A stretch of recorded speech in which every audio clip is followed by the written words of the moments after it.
എച്ചില് കഴിക്കുന്നത്? അച്ഛന് ആവശ്യമുള്ളത് ഇട്ട് കൊടുത്താൽ മതില്ലേ? എന്തിനാ എച്ചില് എന്നും തിന്നാനായിട്ട് ഇത്ര നിറച്ചിട്ട് കൊടുക്കാൻ നിൽക്കുന്നത്?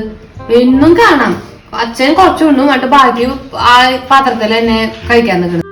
നിനക്കറിയോ, ഒരു സമയത്ത് എൻ്റെ ജീവൻ നിലനിർത്തിയത് എണ്ണ, മനസ്സിലായ? അതെ, ഒരു സമയത്ത് ഞാൻ കുറെ കഴിഞ്ഞിട്ട് പോയിട്ട് ജോലിക്ക് കഴിഞ്ഞിട്ട് വരുള്ളൂ. അപ്പൊ ചിലപ്പോൾ നിങ്ങളൊക്കെ കിടന്ന് ഉറങ്ങിണ്ടാവും. അപ്പൊ നിങ്ങളൊക്കെ ഭക്ഷണം കഴിഞ്ഞിട്ട് ഉറങ്ങും. ഞാനൊന്ന് നോക്കുമ്പോ ഒക്കെ കുറവാ, വലിയ ബുദ്ധിമുട്ടല്ലേ. അപ്പൊ ഞാൻ ചോറുണ്ടിട്ട് പകുതി എവിടെങ്ങനെ കുടിക്കും. അതൊരു ശീലമായി. ആ മണ്ടത്ത് ഇപ്പോഴും ആ ശീലം കൊണ്ട് കിടക്കുക. ഇത്രയുള്ളതല്ലേ.